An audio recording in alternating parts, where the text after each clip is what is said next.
My brother checked his watch 3 times before he said anything. It read 9:14, the same as when we stopped the truck. But the dashboard clock said 9:52, and the moon had moved. We were on Cutler Road, which is a stretch of nothing between two towns in eastern Ohio.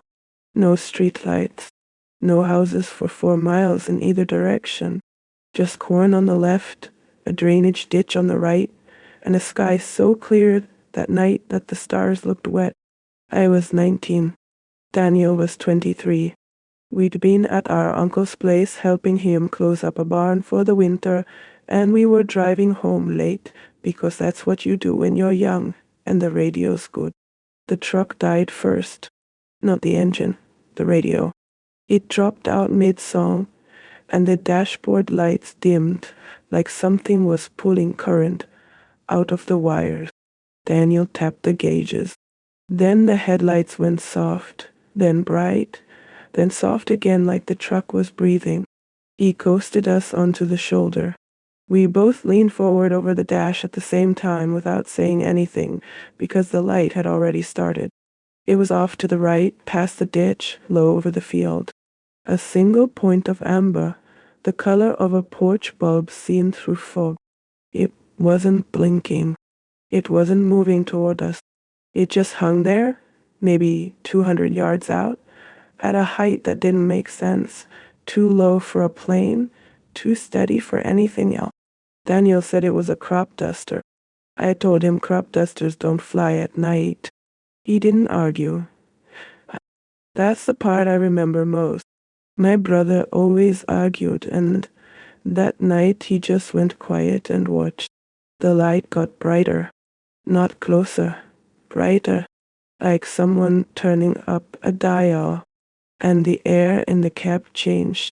You know the feeling right before a thunderstorm, that pressure in your ears, that taste like a battery on your tongue, that the corn wasn't moving.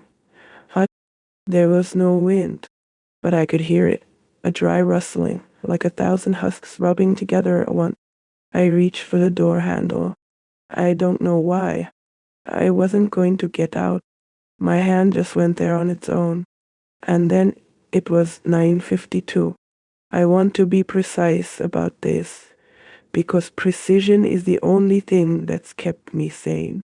There was no transition, no gap I can point to. One moment I was reaching for the handle, and the light was filling the windshield. And then the next moment the field was dark. The truck was running normally. The radio was playing a different song, and the clock said 38 minutes had passed. Daniel was holding his watch up to his face. His skin looked gray. He asked me, very calmly, if I had blinked. I said no. He said neither had he. We didn't talk about it on the drive home. We just drove. When we pulled into our parents' driveway, Daniel turned the engine off and sat there with both hands on the wheel, and he said one thing. He said, "My feelings hurt."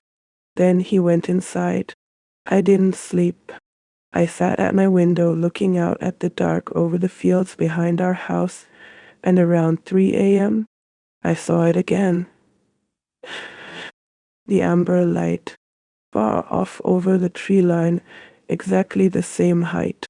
It hung there for maybe a minute. Then it was gone, not flying away, just off. The next morning, Daniel had a sunburn. Across his forehead and the bridge of his nose, the exact shape of a windshield. Mine was on my left arm, the one that had been resting on the door. We told our mother we'd fallen asleep in the sun at the barn. She believed us, because what else would she believe? That was the 1st October. It came back the next year, almost to the day. I was away at school by then, 300 miles east. Daniel called me at 2 in the morning, whispering, and told me to look out my window. I lived on the 4th floor of a brick building in a city with a million lights. There shouldn't have been anything to see, but there it was, low over the parking structure across the street, amber patient. I hung up on him. I pulled the blinds. I told myself it was a transformer, a drone, a reflection. It was at his window too. He described it to me later, and it matched down to the way it didn't cast a reflection on the glass even when it was bright. The thing is, neither of us was in Ohio that night. We were 300 miles apart in different cities, and it found us both at the same time. That's when I understood it wasn't about the place. The field on Cutler Road was just where it first noticed us. After that, it knew our shape. We started keeping records. Daniel was an engineer by then, so he did it properly. A spreadsheet, dates, times, sky conditions, how long the light stayed, anything we lost, because we kept losing things, small things. A Tuesday afternoon I have no memory of, a drive I started and finished without any middle. Daniel once woke up at his desk at work with 17 minutes gone and a nosebleed dried to his lip, and no one in the office had seen him move. Every October the light came, and every October the missing time got a little longer. 38 minutes the first year, 51 the second, over an hour by the fourth. We started taking the week off and staying together in a cabin we rented up north, on the theory that if it was coming for us, we'd at least be in the same room when it did. It didn't help. The light came to the cabin window, and when it left, we'd both be sitting at the table, and there'd be 3 coffee cups out, and one of them would be still warm, and we never remembered making it, and neither of us would say a word about who the third one was for. Daniel died last spring. Not from this. A car accident on a normal road in normal daylight. Nothing strange about it at all, which is almost the cruelest part. He kept the spreadsheet up to the end. The last entry is from the previous October. After the date and the duration in the notes column, he wrote 4 words. He wrote, "It looked at me. I'm the only one left who knows.